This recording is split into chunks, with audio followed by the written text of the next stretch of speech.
فاطمہ کا جب نکاح طے کیا حضرت علی کے ساتھ، حضرت علی کے پاس کچھ بھی نہیں تھا. آپ نے علی سے پوچھا کہ علی تمہارے پاس کیا ہے؟ کہا اللہ کے نبی میرے پاس ایک گھوڑا ہے، ایک زرہ ہے. آپ نے کہا کہ گھوڑا اپنے پاس رکھو، زرہ بیچ دو. زرہ بولتے تھے لوہے کی ایک ڈریس ہوتی تھی جو جنگ کے میدان میں لوگ پہنتے تھے. اللہ کے نبی کے حکم سے حضرت علی نے وہ اپنی زرہ بیچ دی، جس کو عثمان غنی نے 380 درہم میں خریدا. اور اسی پیسے سے اللہ کے نبی نے حضرت علی سے کہا کہ مہر کا انتظام کرو، کیونکہ حضرت علی اللہ کے نبی کے داماد بھی تھے، اور حضرت علی کس کے بیٹے تھے؟ ابو طالب کے بیٹے تھے. اور ابو طالب کون تھے؟ نبی کے چچا تھے. تو نبی نے اپنے چچا کے انتقال کے بعد حضرت علی کو اپنی پرورش میں لے لیا تھا. تو حضرت علی کے گارجین بھی اللہ کے نبی تھے، تو اس لیے آپ حضرت علی کے باپ کی حیثیت سے بھی یہ شادی کرا رہے تھے. آپ نے حضرت علی سے کہا تو مہر کا انتظام کرو. اور اس کے بعد چونکہ نئی گرستی تھی، نیا گھر بنانا تھا، حضرت علی کے پاس کچھ نہیں تھا، تو اللہ کے نبی نے حضرت علی ہی کے پیسے سے ایک تکیہ خریدا، ایک چادر خریدا، اور ایک پانی کا برتن، مشکیزہ، ایسی ضرورت کی 4-5 چیزیں خریدی ہیں. کچھ لوگ اس کو جہیز کا نام دیتے ہیں، معاف کیجئے یہ جہیز نہیں تھا، یہ حضرت علی ہی کے پیسے سے اللہ کے نبی نے اس کو لیا تھا اور اپنی بیٹی کو دیا تھا. نبی نے رشتے میں کیا دیکھا؟ دینداری دیکھی ہے میرے پیارے ساتھی. واللہ آج میرے پاس ایسے نوجوانوں کے بھی فون آتے ہیں جو بڑے درد کے ساتھ اور بڑی تکلیف کے ساتھ کہتے ہیں کہ مولانا آج ہماری شادیاں نہیں ہو رہی ہیں، اچھے رشتے نہیں مل رہے، کیونکہ ہمارے رشتے اس لیے ریجیکٹ ہو رہے ہیں کیونکہ لڑکی والوں کو لکھپتی اور کروڑ پتی رشتے چاہیے، اعلیٰ شاندار مکان چاہیے، سرکاری نوکری چاہیے. ہم دیندار ہیں، ہم نمازی ہیں، ہم بااخلاق ہیں، ہم تقوی کے راستے پہ چل رہے ہیں، مگر ہمیں کوئی باپ اپنی بیٹی دینے کو تیار نہیں ہے. میرے پیارے ساتھیوں، جہیز کی اس گندی رسم کو اگر ختم کرنا ہے تو ہمیں اور آپ کو رشتے ناتے میں دینداری کو لانا پڑے گا. اللہ کے نبی کے ایک صحابی تھے، ان کا نام تھا جلیبیب رضی اللہ تعالیٰ عنہ. جلیبیب بڑے ہنسی مذاق کرنے والے صحابی تھے. وہ اللہ کے نبی کے پاس آتے تھے، ہنسی مذاق کرتے تھے، اللہ کے نبی کو ہنسایا کرتے تھے.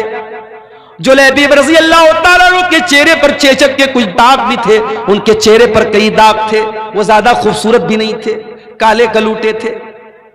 ایک مرتبہ اللہ کے پیارے نبی نے حضرت جلیبیب سے پوچھا کہ اے جلیبیب کیا تمہاری شادی ہو گئی ہے؟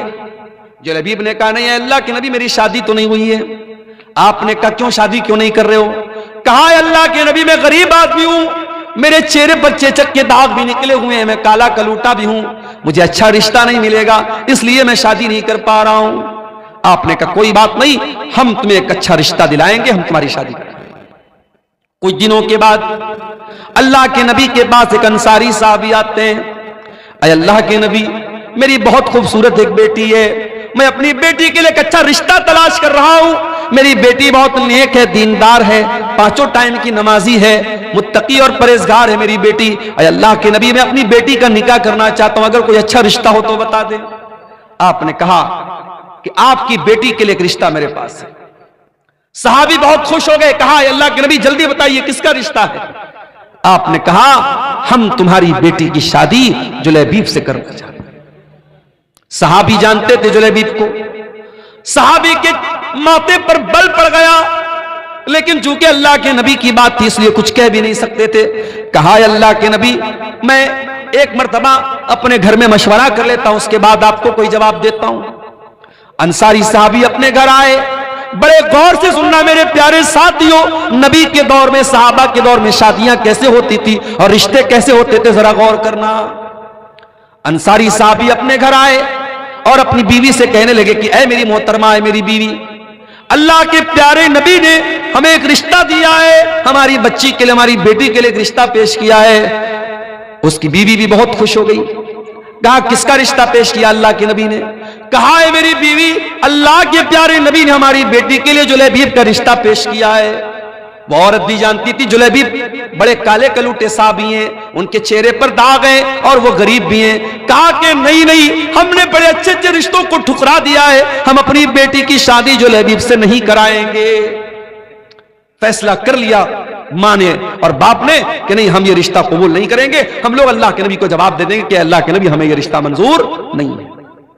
باپ جب جانے لگا گھر سے اندر سے لڑکی آئی، اے میری امی جان، اے میرے ابو جان، ایک منٹ میری بات سن لیجئے، آپ لوگ یہ رشتہ پسند نہیں کر رہے ہیں، لیکن آپ یہ بھول رہے ہیں یہ رشتہ نبی نے پیش کیا ہے، یہ رشتہ ہمارے پاس لانے والے اللہ کے نبی ہیں، ہو سکتا ہے یہ نبی کا رشتہ ہے، نبی نے پیش کیا ہے، ہو سکتا ہے کہ اسی رشتے میں اللہ تعالیٰ نے میرے لیے برکت رکھی ہو۔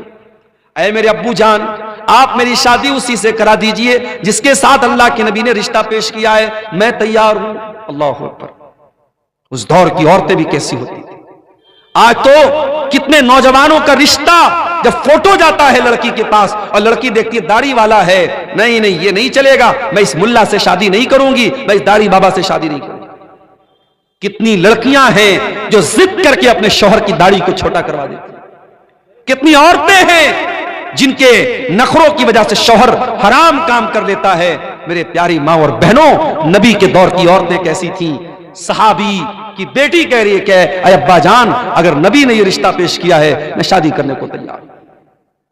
صحابی اللہ کے نبی کے پاس آتے ہیں اور پوری بات بتا دیتے ہیں، اے اللہ کے نبی، مجھے اور میری بیوی کو تو یہ رشتہ پسند نہیں آیا تھا اور ہم تو نہ کرنے والے تھے، مگر میری بیٹی نے کہا کہ اگر یہ رشتہ اللہ کے نبی نے پیش کیا ہے تو مجھے یہ رشتہ منظور ہے اور میری بیٹی شادی کرنے کو تیار ہے۔ اے اللہ کے نبی، میں تیار ہوں آپ شادی کے لیے، آپ شادی کی تیاری کیجئے۔ جب نبی نے سنا کہ لڑکی اتنی دیندار ہے اور اتنی اللہ اور اس کے رسول کی بات ماننے والی ہے، آپ نے دعا کی، اللہم بارک لہا فی عیشہا ولا تجعل عیشہا کدن کدا۔ اے اللہ، اس لڑکی کی زندگی میں تو برکت عطا فرما دے، اس لڑکی کی زندگی میں کبھی پریشانی نہ آئے۔ کچھ دنوں کے بعد شادی ہوئی اور وہ لڑکی اپنے شوہر کے ساتھ، حضرت جلیبیب کے ساتھ ہنسی خوشی زندگی گزار رہی۔ کچھ دنوں کے بعد اللہ کے نبی صحابہ کے ساتھ ایک جنگ میں جاتے ہیں، اس جنگ میں جلیبیب بھی جاتے ہیں، اور جنگ کے بعد جب شہیدوں کی لاشوں کو رکھا جاتا ہے، حضرت جلیبیب رضی اللہ تعالیٰ عنہ میدان جنگ میں ان کی لاش نہیں ملتی ہے۔ اللہ کے نبی اپنے صحابہ سے کہتے ہیں ذرا تلاش کرو، کہیں نہ کہیں جلیبیب کی لاش بھی ملے گی۔